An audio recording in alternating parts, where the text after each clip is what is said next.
Hey everybody, how are you today?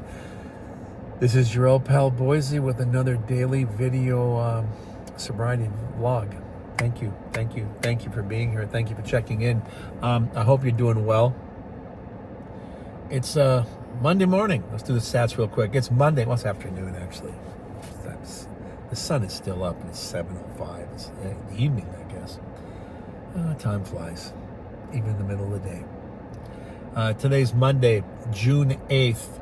I have been sober for 14,314 days, 39 years, 3 months, 8 days, 470 months. And every day is kind of like a reflection, and I talk about certain things. Today, I was out driving, and I logged off, and I'm hanging out here at this wonderful amenities park in the area called Meridiana. It's south of Houston, south of everything is basically the country, but it's its own little city with the way things are. So it's really cool. The park is wonderful. Water park. It's baseball, soccer, basketball. Kids are all over on their electric scooters. It's almost like the Hells Angels are in town. It's crazy. It's fun. They got a big, like I say, water park over here. They got a big lake, and you got paddle boats and things, and kayaks, and a lot of activity. And they have a restaurant and bistro inside, and they have different things. Like they'll have concerts out here. They'll have movies on the park, and it's really nice communities they set up out here, definitely. And yeah, you would think it would be, because the homes are at least $500,000 and up, so it's like it's pricey. I'm still recovering from the other day. Remember I told you about the spider bite, so I got my glasses on while I'm driving, and like, oh great, it covers the eye. But I still bring attention to it because, full disclosure, I'm an open book. Still trying to set up appointments to go get the estimate on the back of my car from the rear end. Nothing from the side door yet. I feel like Mad Max. I just got busted up pretty good this month, and I haven't had experienced an accident in God knows how long. With me driving, I've been in a couple where I was riding, but yeah. And someone said the other day, I said, man, I was taking Carlton. I was taking him back. I picked him up on a drive-by at the airport and took him home. He was at Red Rocks going to see Big Head Todd and the Monsters. The guy goes out, sees concerts. He's like, man, you make me look like a homebody in all the concerts I go to, man. But I told him about all the excitement I had. Someone said that I had PTSD from the accident, because my sarcasm's become kind of bittered and fanged a little bit and a little more aggressive. And I'm like, yeah, you're right. A little shock from the whole system. But like things come and go as you through your sobriety, through your day. Even if you're a working addict, this would throw you into a real spiral. I mean, this got me in depressed, angry funk, but it isn't like it ruined me. But it can happen, these things can happen, and things are going to happen in such a manner that you can't control them. All you can control is your reaction and your outcome. And if you're really, really bothered by it, you got to really, really look at yourself and try to figure out, analyze why you're so upset. Cheers. Because there's a reason why your feelings are hurt and you're upset, and why you feel like you let yourself down. What could you have possibly done? What are you looking at yourself? How are you looking at the world? Is everything all right with you? Are you feeling a little wobbly on your sobriety? Is there something else that's bothering you as well? So sometimes it can unravel a lot of things. So, but it's always good to be active with yourself, because if you're not, stuff like this is like cause what they call a domino effect, where everything just goes down on you, and people are like, oh my God, I don't know what happened. He was doing so well, and all of a sudden he just freaked out. You're not really taking care of yourself. You're setting yourself up for the freak out. Not all of us deliberately. 80% of us are doing it subconsciously, because your addictive brain knows that if it can trick you into believing this, you can just go right into it and justify it. And then once you're in, and you're back in, they're going to have a hard time pulling you out. It's kind of like jumping in a fast-moving river. You're completely dry and you're watching all the action, but you're safe. And then you jump in the river and it's a whole different, and that's very second, everything changes. You're bouncing off rocks and everything else, and you're just being swept away by your own addiction. And even if you yell for help, some people might not be able to reach you right away or in time. See what I did there? And it can happen. It can happen. And sometimes people get upset because they don't feel there's movement in their life. Be patient. You got up and you moved out of your bed. You moved around today. There's movement in your life. And you know, there's apps too you can download and daily affirmations and things of that nature. I'm always pulling out the happiness book or Alcoholics Anonymous book or the day by day addicted drug addict book. You know, you can look at those online. They got stuff like, they got other people that have taken those things and revamped them and presented it in their own personal light, which is basically what I'm doing with my sobriety, because I'm not telling you to do what I do or how to reflect what I reflect. I'm just telling you to reflect, to pause, to enjoy. That's what this is. When people say, you know, you've been sober for, what's it, I said 14,313 days. Well, not every day I reflected on it. I just kept blowing through it. And when I started doing these, every now and then I would post on Facebook on my personal page, hey, I've been sober 27 years, 28 years, hey, that kind of stuff. And I just go about my business. But then someone gave me this counter from the day, and it counts all the days in between, it's called. And they tell you exactly how many days, how many months, how many minutes, seconds, the whole thing. I'm like, what? And then when I started looking at 14,000, it was like, Jesus. That was pretty impressive, I thought. And it's a clickbait number. If they post it, if the temple posts things like that, you're going to go, what the hell? Click on it. And, you know, like I say, I'm not curing cancer here. I'm just trying to make your life a little more accessible to yourself, because we don't make it accessible to ourselves. But there's apps out there that can help you with that, and it's really cool. I mean, I'm not recommending any right now, but they're out there. You just got to Google it. You know what I do with my apps? They're always tracking me about music and musicians, and I make jokes when I quote album lyrics and song lyrics. And sometimes they seem almost biblical, and people are, you know, wow, where'd you get philosophy? Where'd you get that from? And I tell them, oh, it's a song by Heart. You know? But I said, don't get me going, because when I start quoting Bob Dylan, you're gonna think I am a religious monk of some sort. And speaking of Dylan, I was sitting there with my phone, and it just came up, and it was so funny. It was. Bob Dylan plays a song that he hasn't played since 2012. It's from the Basement Tapes. Okay, you got my attention. You Ain't Going Nowhere. I'm like, I love that song. I'm telling Kim, I love that song. I go, I know, so do I. And that song's been with me a long time. Besides Dylan, there's a band called the Nitty Gritty Dirt Band that had a triple album out called Will the Circle Be Unbroken. And what they did was, just like the Byrds were playing country music with Sweethearts of the Rodeo. Mike Nesmith from the Monkees was playing country music even when he was in the Monkees. And he's from Houston, so he's a country boy, I guess you could say, Southern boy. Nashville didn't respect him, didn't like it, because they were just hippies and drug smokers and that kind of stuff. And to me, it's like, yeah, I can understand people saying, yeah, they're hippies, they do drugs as they drink their bourbon.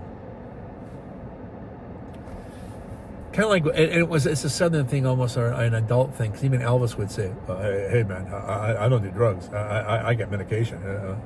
Yeah, and the medication he had was like heroin, synthetic heroin. And they have this book where it's your physician's guidebook, so it tells you what kind of ailments you have and this is the kind of drug you take for it. So he would hunt around for the favorite drug he would use, and then look at the ailments and tell his doctor that was his issue, and they would prescribe it to him. So that way he wasn't, I'm getting off the streets, man. We can all play the game. Ask Michael Jackson about drinking milk. And it was anesthesia. And Dr. Butterfingers from here in Houston, Conrad, killed him. Oh, quick story. That guy should have got life imprisonment as far as I was concerned, how reckless, and being a doctor and doing that. But Michael had money, so he paid him $20,000 a day. Yeah, the guy's going to do it. He would have licked Michael's taint if he told him to for 20. Now here's the deal. He was a doctor here, and he lost his license and everything. But he got out of jail. I went down to his office, and they said, "Hey, I'd like to talk to Dr. Conrad." "About what?" And I pulled out my Thriller album and a silver Sharpie, and I said, "I'd like him to sign my album." It threw me out. But anyways, made my point. I should have asked him to sign an index card and then put it with the album. But, it's like, "Hey, man, you ruined a national treasure, you jackass." But that's what drugs will do to you, too. And if you have money, you can get more access to drugs. I mean, I know a friend of mine, "I know, I'm making a lot of money. I'm making a lot of money as a server now. I'm one of the top servers. I'm making $300-400 a night." Yeah, and 300 of it's going up your nose. So then you got rent you got to pay, and your boyfriend beats you up because they don't have food and rent, and you got a daughter, and it's like, what? Did you not notice the downward spiral? Anyways, people that say people are getting on people for drugs while they're drinking, it's like kind of stupid. It's kind of like yelling about someone who masturbates with their left hand and not their right hand. It doesn't make any sense. The argument's like, both you two get out of here. You're both a couple of jack-offs. See what I did there?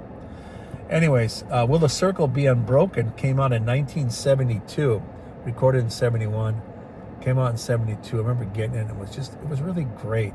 And then later on in the CD era, Volume 2 came out in 1989. And that was enjoyable and fun, too. And then Volume 3 came out in 2002, which is pretty wild, too. And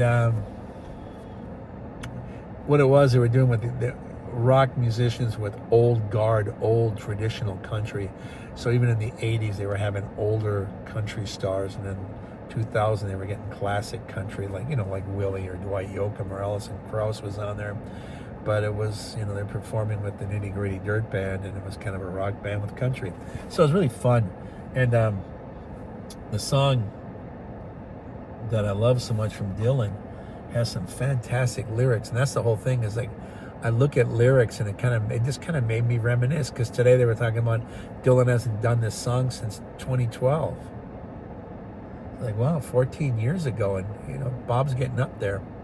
So and then because it's modern day with cell phones and whatnot, they literally had it recorded, and it was a B+ recording, audience recording, but nowadays you can clean it up even more, and it was fun just to hear it. And so then I listened to the studio album of it, and it was fantastic. And then I listened to the Nitty Gritty Dirt Band's version of it, and they even made there's a great line in there, and my wife and I always laugh at it, because like, "Strap yourself to a tree with roots, you ain't going nowhere."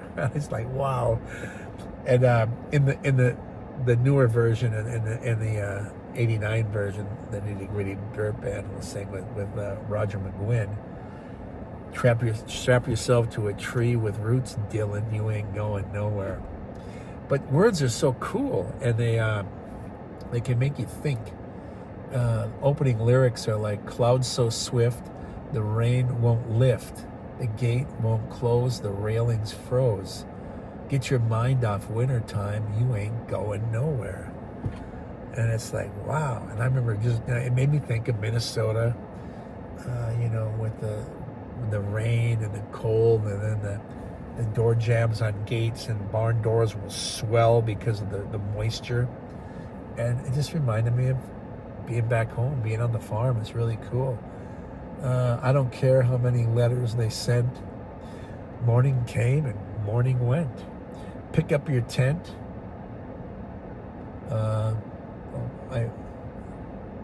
Oh, pick up your money, pack up your tent. You ain't going nowhere. I guess they had money anyways. Um, and the lyrics, it's really funny. The lyrics making this sound kind of grim. And just like any good blues song or reggae song, it lifts you up. So the chorus sounds like you can sing along with it. If you're not, most people are pedestrians and don't really listen to um, the verses as much, but they concentrate on the chorus.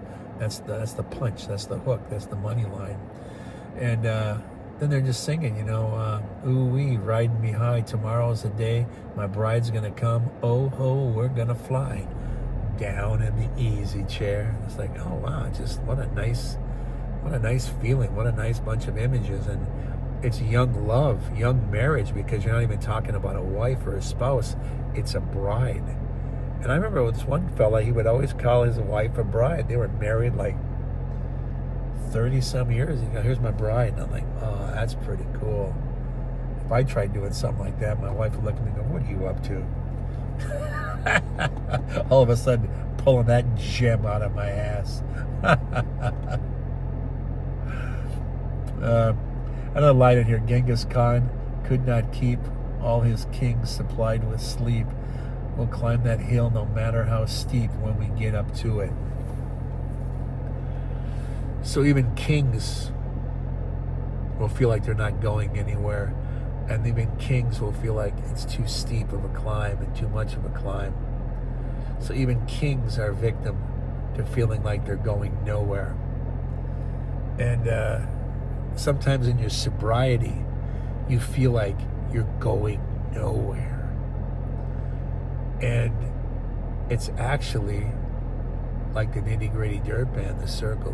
Will the circle be unbroken? Generation after generation after generation. A lot of us have a lot of drug addiction in our family, and it follows us. As my grandmother used to say, about suicide, she called it the black line, the black curse. It's a shame. You bring shame to your family. And so alcohol addiction and drug addiction is in there with a lot of suicide too. It's not like they're independent of each other. Have I ever had those thoughts? Yes. I was able to calm myself and come to terms with it and try to figure out what I needed to do. And this is even before I started treatment. Now it's I'm more inclined to self-analyze myself anyways, just because it's what you do. Besides going to meetings, besides talking with people, everything is an open book. So I mean, even like the conversations we're having, if I sit down with a friend and we talk about certain things, it comes out. Not so much talking about my addiction, but talking about, because of my addiction, talking about how I open and how I feel and how I express myself, how I don't want to be marginalized, how I don't want someone to pick my pocket and take advantage of me, which is exactly what a politician would do, because they're looking for those weak spots so they can enter those points and come in as a friend and ravage you and rape you with everything and then leave you just on the side of the road. And even if not even just a politician, this could be a business partner, it could be a friend, a family member. Because then the friends and family members, you think there's no way they would do that. And I've been victimized by really good friends recently. Even a really good friend, she just totally took advantage of my situation, me being sober and her being on cocaine, and it was just ridiculous. I wouldn't believe that she would do that to me because I'm with her and I'm trying to help her. But no, it was all about her drugs. That's all she wanted. And she wasn't even thinking about being sober and going down the road and doing something for her daughter and her mother and her family, which is everything was going up her nose. And she had no problem destroying our friendship over that. So, and that hurts and that's humiliating. So I had to rewind and reset and therapy all over again for something like that, because it really made me want to retract, strap myself to a tree with roots and not want to go anywhere, to the point where I didn't even want to do this, to the point where I didn't want to talk to anyone. I literally would say, I can just stay sober and be at home. Fuck everybody. I don't need anybody else. I'll lead a lonely life. I've been lonely before. I don't mind my own fucking company. And that's just me strapping a suicide vest to my chest and blowing myself up in a public market. It's that version of that shit. It's my version of jihad, you know. And I just totally destroy my life, but I don't care. Then if I make a big enough explosion, people will stay away from me. But that's not what I want. That's not what I plan to do, and that's not. But there was a time I was thinking of it. Now that's not suicide, even though I was making jokes of a suicide bomber. But it's social suicide, which is similar. And when people commit social suicide, well, they're not exactly that far off from lopping off the social. So you need help. You need to recognize that. You need to get to someone and talk to people. Don't strap yourself to a tree with roots, or you'll be buried underneath it. And just think, Bob Dylan did that song after 14 years of not doing it. The song came out, I think, it came out in the late 70s on the Basement tapes, but I also had it on a bootleg from the 60s, and the Byrds covered it on their album Sweethearts of the Rodeo from 1967. So Bob's been everywhere with that song, and that message has been bouncing around for a while. And that image is still just incredible. Strap yourself to a tree with roots. You ain't going nowhere. And there's a pause in that song, and to make you think. Strap yourself to a tree with roots. Wow, this tree's got so much roots, and I'm strapping myself. I ain't going anywhere. And there's that pause, and it's almost that knowing tone. You ain't going nowhere. And it's kind of a negative message. It's like, get off your ass, get going, do something with yourself. Negative as far as identifying your negative behavior. Positive where it might inspire you to do something or recognize you're being negative. So it's fun. I like talking about lyrics. It works in everyday life. I call it my time travel, because someone will say something and I will remember that song. I remember working at the Idle Hour Supper Club as a cook, and I was a senior and I was cooking, and the Rolling Stones' Miss You came out, and I had a voice. My voice got rough from all the drugs and age, but I used to have a really high falsetto, like a Brian Wilson kind of falsetto, and I could sing along to Mick, that disco song, Miss You. And we just laughed about it and just had a fun time. And I worked with this girl named Sherry. And this is back when rock played a lot of the 60s and 50s stuff. They didn't separate it so much at that point. But then they did put it in like classic oldies rock and, you know, that kind of stuff. Now it's called classic, and the oldies are still way old. But there's less of a market because those folks are dying off. But they had the Frankie Valli and the Four Seasons. And if you saw Jersey Boys, yeah, you like Frankie. And Frankie's like in his 90s and still singing, good Lord.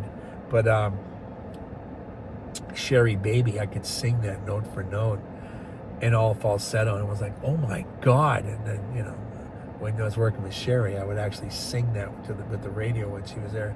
And we were just having fun. And I remember working in the kitchen and doing that. And it's just like, it just takes me back in time. Something I wouldn't have thought of, something that just wouldn't be bubbling on the top of mind with me, but that song pulls it right up, and you're like, oh yeah. And it reminds you of memories. However, that's besides time traveling, it also will time travel into your soul and your heart. These words mean something to you as well. And it's like when you say something to somebody, you're also saying it to yourself. And even if you made an impression or not an impression on that person, you may or may not have made an impression on yourself, but maybe the song triggers it, or being in that same place triggers it, or you said something to her at a movie, and the movie comes on late at night, and you're sitting with your wife who's not this girl you remember when you were in high school, and all of a sudden you remember her, and it's like it just kind of all comes together. It's like, wow, where'd that come from? That's where it comes from. We get triggered by those things, and songs are great for that. That's why I love it. I love music, and music actually for me keeps me sober, and music for me keeps me engaged with people and keeps me well grounded. And I hope it does with you.